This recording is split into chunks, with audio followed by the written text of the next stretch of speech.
Where no one lives. Submitted to r/nosleep by with bite. When I was a teenager, I went through a rebellious phase. I was all-dyed, spiky hair and torn clothes. Being weird was cool. Now I am a married man with a baby on the way. I have a promotion on the cards at work, life insurance and a mortgage. My wife said she was happy to stay in the apartment we rented. I wanted somewhere that we own. Somewhere with a garden. Somewhere with nice neighbors. A forever family home.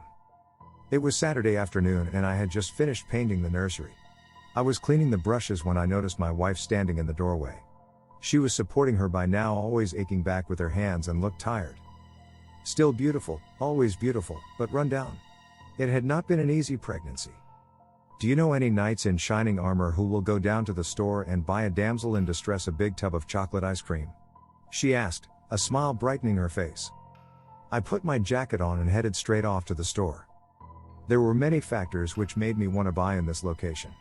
Our house was one of 24 on a small estate built only 5 years ago. On a day like the one I was going to the store to buy ice cream, it was easy to imagine I was living in a better, more innocent age. Lawns were being mowed, children played tag, clothes were being hung out to dry on lines that fluttered gently in a midsummer breeze. And I was walking to my local corner store.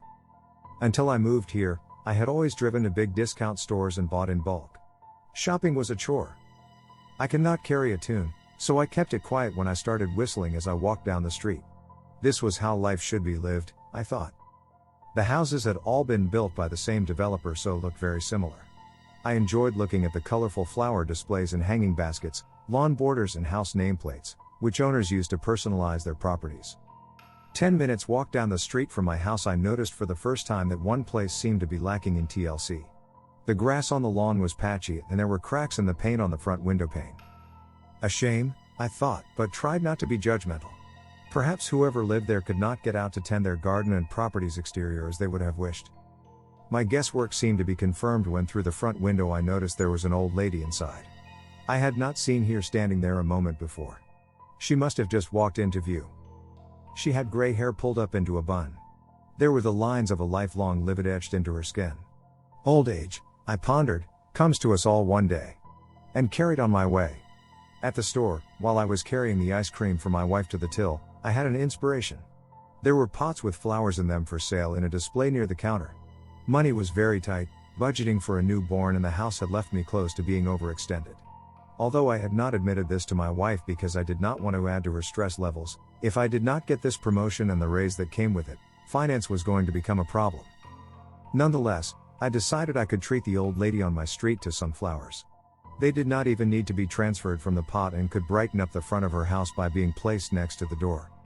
This was the kind of thing a neighbor did in the life I was making for myself.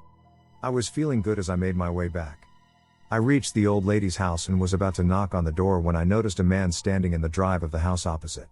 He looked to be in his 50s and was what I would call weather-worn. He was close to bald and had quite a paunch.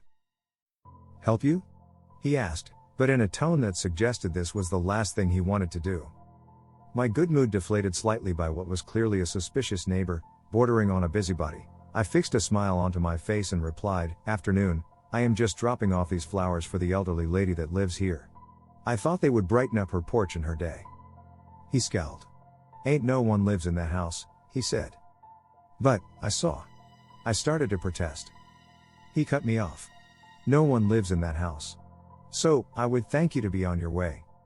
I had more than enough pressure points in my life and did not want to add more by rowing with one of my new neighbors, even if they were being a jerk, so I went on my way. I left the plant pot against the post of the mailbox in my front garden. I would have to decide what to do with it later, and went inside. My wife was delighted at the ice cream and her kiss made me forget about the unpleasantness of what had just occurred. The next day though my thoughts returned to the old lady. Having a weird neighbor who denied she was even living there, on top of her being housebound, must make life very difficult. If that was the case, I decided to try and find out. What did we do before the internet? I powered up my laptop and typed in the number of the property where I had seen the old lady.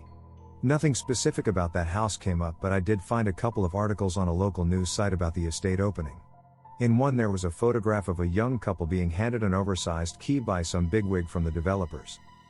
I followed a link to a story dated a year earlier which showed a whole group of bigwigs gathered around a shovel for the breaking-in ceremony that preceded the start of the estate's construction. Then my eye was drawn to a new link at the bottom of the page. It read, "Tragic end to couple's tale." Feeling apprehensive, but hooked, I clicked on the story. I read it twice, then went to pour myself a bourbon. A local couple's lives ended in tragedy last week in what police are describing as a murder/suicide. Their bodies were found at the home they shared for over 60 years. The couple, aged 82 and 79, are believed to have been in dispute over the construction of a new housing estate. Their farmhouse stood on land earmarked for the estate, and the couple had refused a number of bids to buy their property. Both bodies were found with fatal shotgun wounds to the head. It is understood that after shooting his wife, the husband turned the gun on himself. It was not the brutal sadness of what was reported that had got to me, or that my dream neighborhood was tainted. It was the picture of the couple published with the story. I had seen the old woman in the photograph, the day before, through the front window of the house. Which was impossible. Of course, it was. "Penny, for your thoughts?" my wife asked. I had not seen her come into the room. I closed the page on my browser. I took her hand in my own. "Just grateful for everything I have," I told her. "I am not a cold person. Not selfish. But I have responsibilities now, priorities." The thought of what had happened to the elderly couple I had just read about was heartbreaking, but I could not dwell on it. My wife hugged me and whispered, "Ice cream," in my ear. Although I was determined not to be dragged off course, the estate seemed to have lost its sparkle as I walked to the store. I noticed a crumpled up beer can on the ground next to a litter bin. Graffiti on a fence. When I reached the house where I had seen the old lady, I thought of the plant pot still on my front lawn. Decided, it would be simpler if I kept it. There was no sign of the old lady or her neighbor, and I kept walking. I don't know why I glanced back, but I did, and I saw her. She was there, standing in her window as before. A coldness gripped me. She did look exactly like the old woman in the photograph. I stared at her, could not help myself. She returned my gaze, and now I saw the gaping hole in her face, the blood, the shattered bones. Only one of her eyes remained. I turned and hurried down the street. Fear followed me every step of the way.